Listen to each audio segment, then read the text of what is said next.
élu. Les mêmes personnes qui riaient à ton visage, qui se moquaient de tes rêves, qui pariaient sur ton échec, sont aujourd'hui contraintes de parler de toi d'une manière totalement différente. Et cela est en train de détruire ses ennemis de l'intérieur.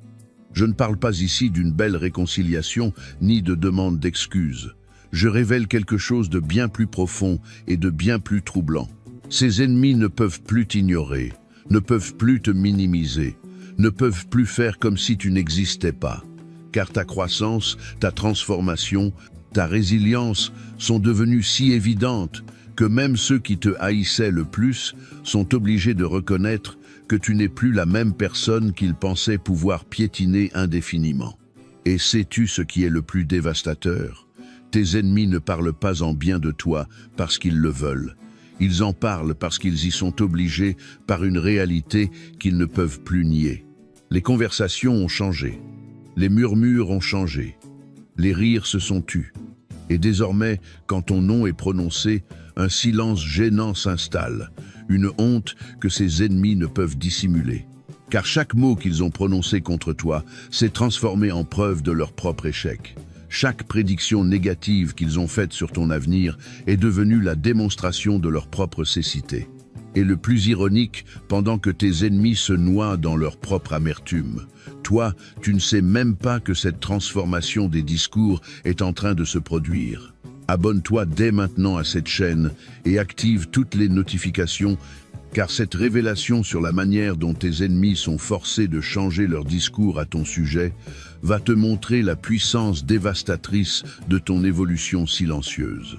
Écris 7 fois 70 sept dans les commentaires si tu ressens que quelque chose a changé et que certaines personnes te traitent différemment, même sans comprendre pleinement ce qui s'est passé. Tes ennemis riaient parce qu'ils pensaient que tu ne te relèverais jamais. Ils plaisantaient parce qu'ils supposaient que tu resterais toujours cet échec commode qu'ils pouvaient utiliser pour se sentir mieux face à leurs propres limites. Tu étais l'exemple parfait de ce qui ne marche pas dans la vie. La cible facile lorsqu'ils avaient besoin de quelqu'un à qui se comparer pour se sentir supérieur. Mais il y a eu un moment précis où tout a basculé. Un moment où tes ennemis ont réalisé que le récit qu'ils avaient construit à ton sujet n'avait plus aucun sens. Et je vais te dire exactement comment ce moment s'est produit. Cela a pu être lorsqu'ils t'ont vu accomplir quelque chose qu'ils juraient que tu n'atteindrais jamais. Cela a pu être lorsqu'ils ont remarqué une assurance en toi qui n'existait pas auparavant, ou lorsqu'ils ont compris que tu avais cessé de réagir à leurs provocations. Mais ce qui a vraiment brisé tes ennemis, c'est la découverte que pendant qu'ils perdaient leur temps à t'attaquer, toi, tu utilisais ce temps pour te transformer, et cette découverte ne fut pas progressive. Ce fut un choc brutal, une réalité qui les a frappés comme un coup de poing dans l'estomac. Soudain, les blagues n'étaient plus drôles, les critiques sonnaient creux, les attaques paraissaient désespérées et pathétiques, car il y a une différence énorme entre se moquer de quelqu'un qui lutte réellement et continuer à attaquer quelqu'un qui t'a manifestement dépassé. Et c'est à cet instant que la panique a commencé, car lorsque tu prouves que tes ennemis se sont trompés à ton sujet, tu prouves automatiquement qu'ils pourraient aussi se tromper sur eux-mêmes. Et cette réalité, ils ne peuvent psychologiquement pas la supporter. L'esprit de ces ennemis ne peut tout simplement pas intégrer que la personne qu'ils utilisaient comme exemple d'échec soit désormais plus accomplie qu'eux. C'est une dissonance cognitive si puissante qu'elle provoque une souffrance physique. Ainsi, lorsqu'ils parlent de toi aujourd'hui, ce n'est plus avec cette assurance arrogante d'autrefois. C'est avec une prudence nerveuse, celle de quelqu'un qui sait qu'il s'est trompé et qui tente de ne pas paraître totalement ridicule. « Je ne comprends pas comment il a fait ça », a murmuré l'un de tes anciens ennemis à un autre lors d'une conversation privée. La même personne qui, il y a 6 mois, déclarait publiquement « Il ne fera jamais rien de sa vie. Peut-être qu'on s'est trompé sur lui », a répondu l'autre d'un ton mêlant surprise et quelque chose qu'il ne voulait pas admettre. Un respect forcé. Ces conversations ont lieu et tes ennemis détestent chaque mot qu'ils sont obligés de prononcer, car reconnaître que tu as changé équivaut à admettre qu'ils ont échoué à t'évaluer correctement. Cela signifie confesser que la supériorité qu'ils ressentaient n'était qu'illusion. Et sais-tu ce qui est le plus douloureux pour ses ennemis? C'est que tu n'as rien fait de tout cela pour prouver quoi que ce soit à quiconque. Tu l'as fait pour toi. Et cela les frustre encore davantage, car ils ne peuvent même pas prétendre que tu cherchais à les impressionner. Mais laisse-moi te raconter une conversation précise qui a eu lieu il y a quelques semaines. Il ne semble même plus être la même personne, a commenté l'un de ses ennemis dans un groupe d'amis. Il y a quelque chose de différent chez lui. Et lorsqu'on lui a demandé quoi, il est resté silencieux plusieurs secondes, cherchant ses mots. On dirait qu'il n'a plus besoin de rien ni de personne, a-t-il fini par répondre. Avant, on pouvait le perturber. Maintenant, c'est comme s'il était sur un autre plan. Et cette expression « sur un autre plan », sortant de la bouche de quelqu'un qui te méprisait, a dû blesser profondément cette personne. Car ce qui a changé n'était pas ton apparence physique. C'était ton énergie, ta présence, ta manière d'occuper l'espace dans le monde. Tu as cessé de t'excuser d'exister. Tu as cessé de demander la permission d'être qui tu es. Tu as cessé de te rapetisser lorsque tes ennemis tentaient de te diminuer. Et cette transformation énergétique est quelque chose qu'ils ne peuvent ni ignorer ni expliquer. C'est comme si tu avais accédé à une fréquence différente, tandis que tes ennemis restent prisonniers de l'ancienne fréquence. Cela les laisse sans repère, car tout le pouvoir qu'ils avaient sur toi reposait sur ton insécurité. Et lorsque tu as transcendé cette insécurité, ils ont perdu tout contrôle de la situation. Désormais, quand ils tentent de refaire les mêmes blagues qu'avant, personne ne rit. Quand ils essayent de critiquer, ils passent pour amers. Quand ils cherchent à te diminuer, ils s'exposent eux-mêmes. Ce doit être de la chance, fut la première explication qu'ils inventèrent lorsqu'ils ne purent plus nier ton avancée. Il doit mentir sur ses résultats, fut la deuxième tentative désespérée de maintenir le récit. Ça ne durera pas, fut la troisième, quand les deux premières s'effondrèrent. Mais chaque tentative de minimiser tes accomplissements ne fait que révéler la médiocrité de ses ennemis eux-mêmes. Et laisse-moi t'expliquer la psychologie qui se cache derrière cela. Lorsque l'on ne peut expliquer le succès de quelqu'un que l'on a sous-estimé, l'esprit humain tente à créer des théories du complot. C'est un mécanisme de protection de l'ego. Il est plus facile de croire à la chance, à la tricherie ou à des circonstances particulières que d'admettre que l'on a été un mauvais juge du caractère. Car cela impliquerait de remettre en question toutes les autres évaluations que ces personnes ont faites sur les autres. Et cela, le narcissisme de ses ennemis ne le leur permet pas. Et sais-tu ce qui est le plus pathétique? Tes ennemis se sont mis à enquêter sur ta vie comme des détectives amateurs, à la recherche de secrets, d'aides cachées, de n'importe quoi qui expliquerait comment tu as accompli ce que tu as accompli. Ils ont scruté tes réseaux sociaux. Ils ont interrogé des connaissances communes. Ils ont cherché des failles dans ton histoire. Et ils n'ont absolument rien trouvé. Pas d'héritage secret, pas de parrain puissant, pas de combine douteuse, seulement du travail, de la persévérance et une détermination qu'ils avaient toujours sous les yeux, mais qu'ils choisissaient d'ignorer. Et lorsque cette enquête pathétique n'a rien révélé, leur frustration a été multipliée par 10, car cela signifiait que tu l'avais vraiment mérité, que chaque conquête avait été gagnée à la sueur de ton front, que chaque résultat avait été construit. Et si tu l'as mérité, alors toutes leurs prédictions négatives n'étaient que le fruit de mauvaise foi pure, d'envie et d'incapacité à reconnaître le potentiel. Désormais, ils doivent vivre avec cette réalité chaque jour, en te voyant prospérer, tandis qu'ils restent exactement au même endroit qu'au moment où ils ont commencé à t'attaquer. En réalité, beaucoup d'entre eux ont même régressé, car ils ont dépensé tant d'énergie à te haïr qu'ils ont oublié d'investir en eux-mêmes. La différence est que maintenant tout le monde peut voir qui avait vraiment raison. Et cette preuve publique est ce qui tue le plus.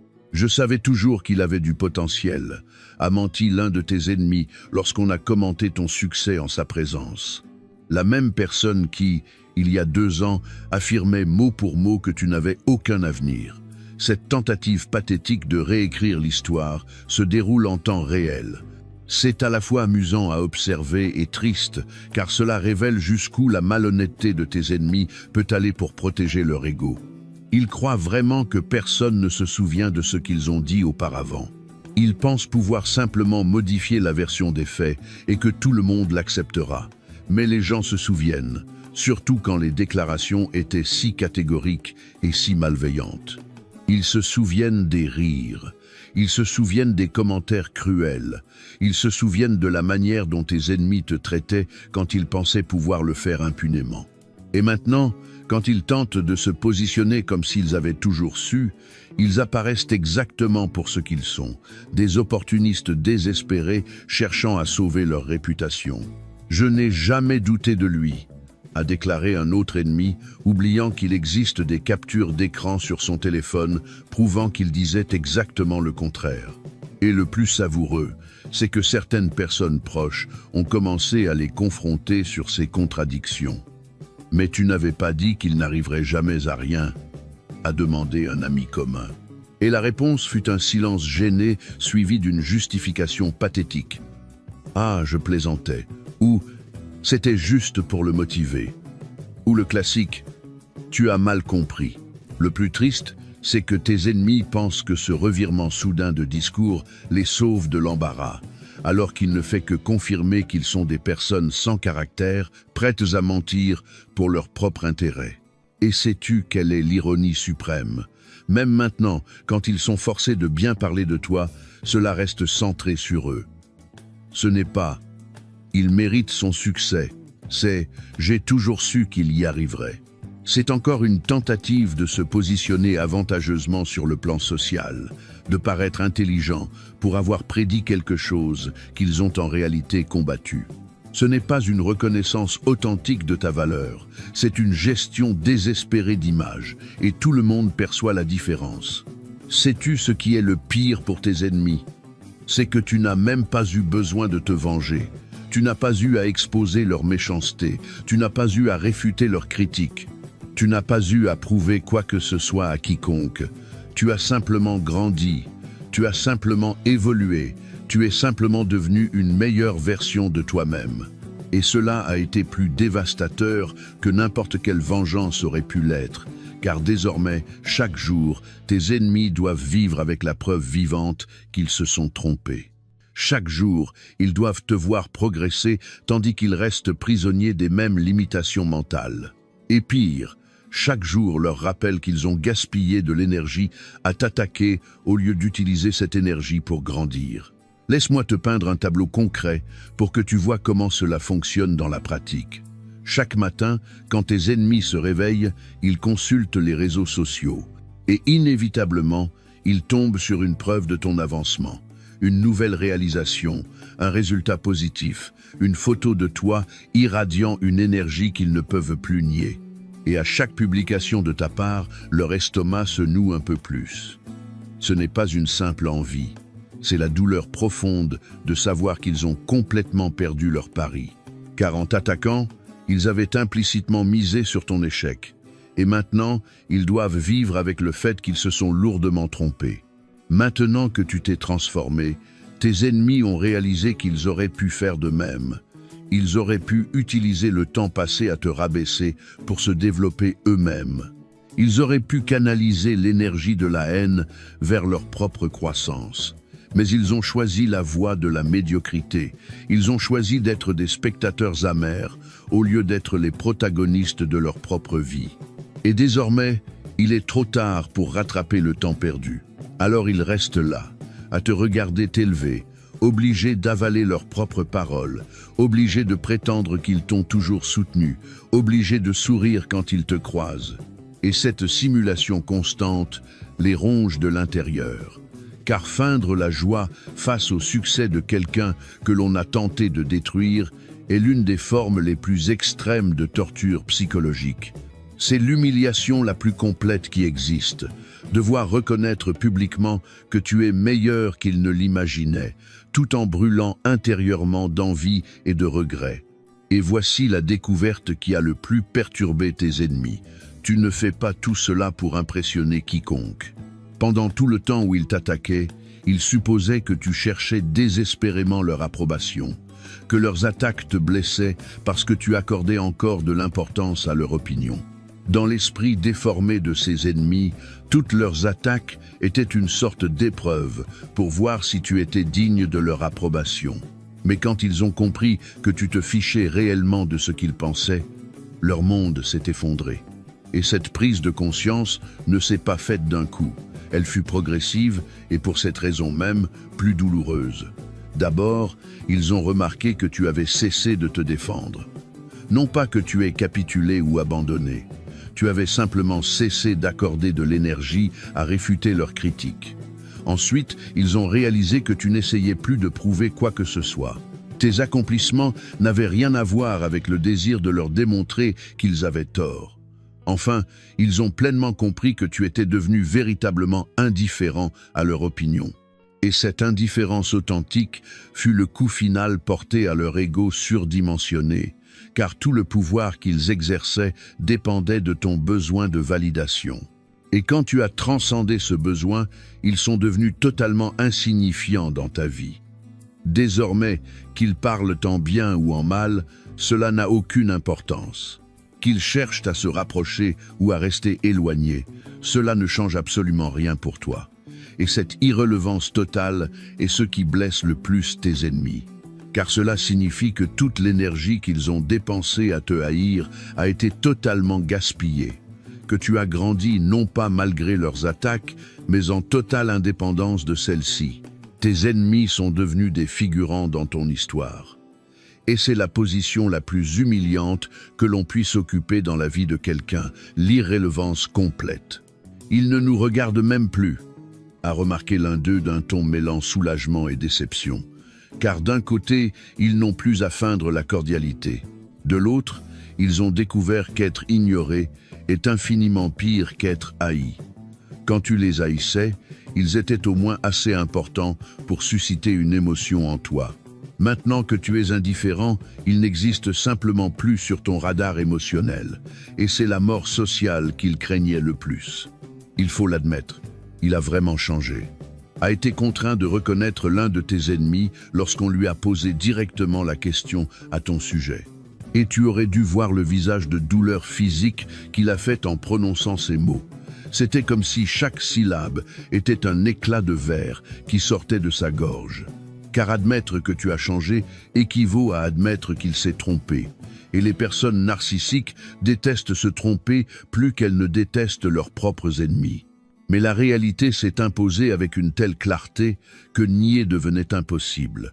Ainsi, tes ennemis sont désormais forcés de reconnaître, même à contre-cœur, même si cela les tue intérieurement. Il va vraiment bien, a dû confesser un autre quand on a évoqué tes résultats. Et c'était comme arracher une dent sans anesthésie. Sa voix tremblait, ses mains se fermaient en poing malgré lui, son visage se crispait dans une expression mêlant rage et désespoir. Car reconnaître ton succès, c'est reconnaître leur propre échec dans l'évaluation du potentiel, c'est admettre qu'ils ont perdu un temps précieux en intrigue pendant que toi tu investissais dans la croissance. Et surtout, c'est accepter que tu avais toujours en toi ce qu'il fallait pour gagner et que tes ennemis étaient simplement trop aveugles pour le voir. Peut-être qu'on a été trop dur avec lui, a murmuré un troisième dans un rare moment d'honnêteté, et ce fut la confession la plus proche d'une excuse que tu recevras jamais d'eux. Car s'excuser réellement exigerait un niveau d'humilité et de maturité émotionnelle qu'ils n'ont tout simplement pas développé. Cela impliquerait d'admettre qu'ils ont été cruels, non parce que tu le méritais, mais parce qu'ils sont des personnes petites qui se sentent mieux en rabaissant les autres. Cela impliquerait de se regarder dans le miroir et d'accepter qu'ils sont capables de méchanceté gratuite quand ils se sentent menacés ou insécurisés. Et cette introspection est trop lourde pour des égos aussi fragiles que les leurs. Ainsi, ils restent dans cette position pathétique du milieu. Reconnaître qu'ils se sont trompés sans assumer pleinement la responsabilité de s'être trompés.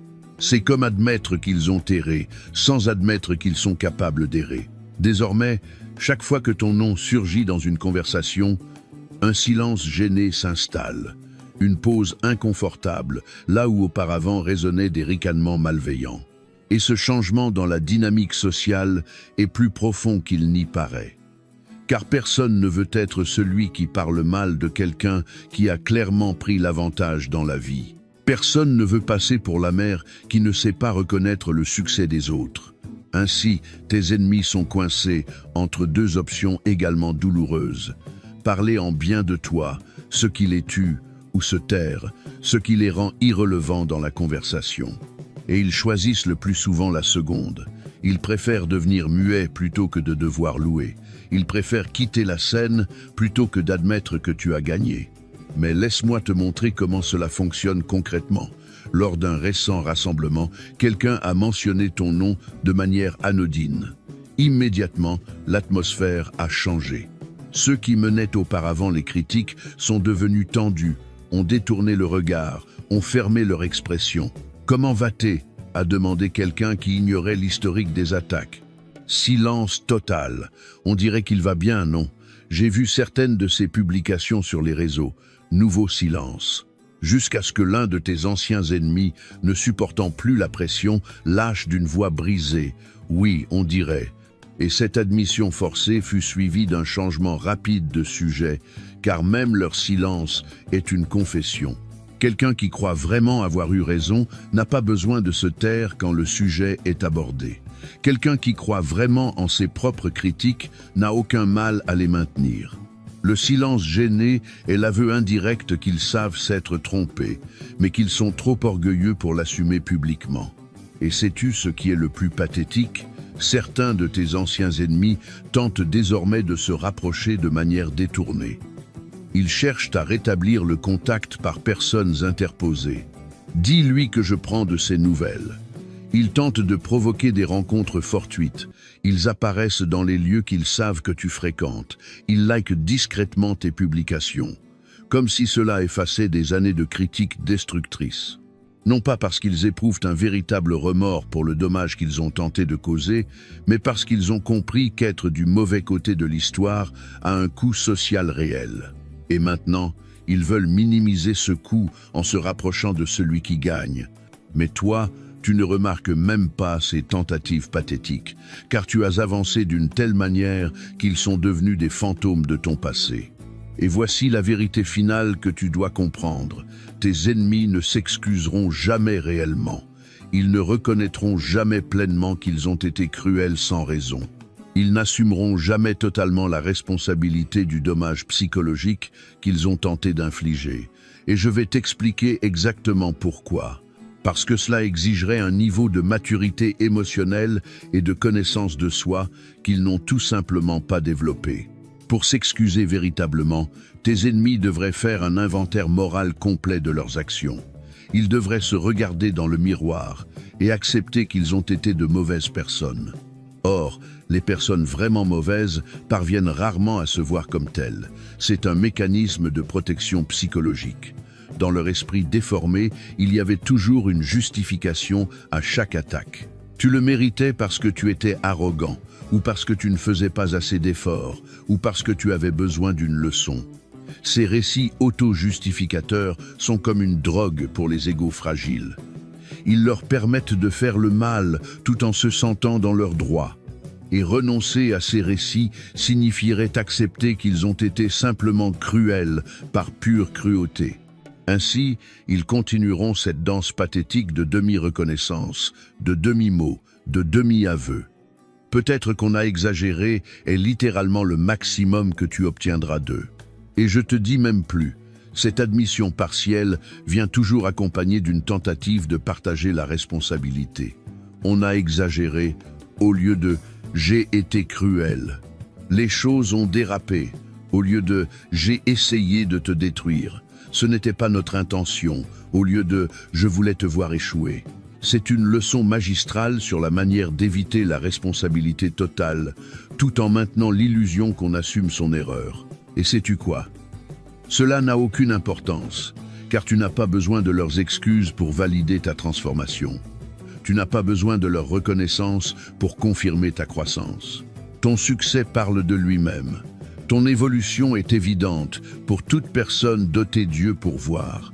Et les personnes qui comptent vraiment, celles qui ont du caractère, celles qui reconnaissent le potentiel, celles qui célèbrent la croissance des autres, ont compris depuis longtemps la différence. Celles qui n'ont pas compris ou ne veulent pas comprendre sont précisément celles dont l'opinion ne devrait pas compter pour toi. Alors, laisse tes ennemis se noyer dans leurs regrets silencieux. Laisse-les se corroder de l'intérieur en sachant qu'ils se sont lourdement trompés. Pendant ce temps, toi, continue ton chemin, grandis, évolue, deviens chaque jour une version plus puissante de toi-même. Et cette continuité, cette croissance, cette indifférence authentique à leur drame, constitue la plus grande victoire de toutes. Élu, cette révélation sur les conversations secrètes que tes anciens ennemis sont forcés d'avoir à ton sujet démontre quelque chose de dévastateur. Ta transformation a été si réelle et si profonde que même ceux qui te haïssaient le plus ne peuvent la nier. Pendant que tes ennemis sombrent dans leurs propres regrets et leur envie, toi, tu ne sais même pas que ce changement dramatique de discours est en train de se produire. Parce que tu as avancé d'une telle manière qu'ils sont devenus totalement irrelevants dans ta vie. Et c'est là la forme la plus puissante de revanche qui existe. Simplement surmonter et continuer d'avancer. Si tu reconnais que les ennemis du passé sont désormais forcés de parler de toi d'une manière totalement différente et que cela les ronge de l'intérieur, écris 777 dans les commentaires pour sceller cette victoire silencieuse dans ta vie. Abonne-toi à cette chaîne et active toutes les notifications pour davantage de révélations sur la manière dont ton évolution continue d'impacter les personnes qui ont tenté de te détruire mais ont échoué lamentablement. Partage cette vidéo avec quelqu'un qui traverse également une transformation profonde et qui a besoin de savoir que les ennemis finissent toujours par être forcés de reconnaître, même contre leur volonté.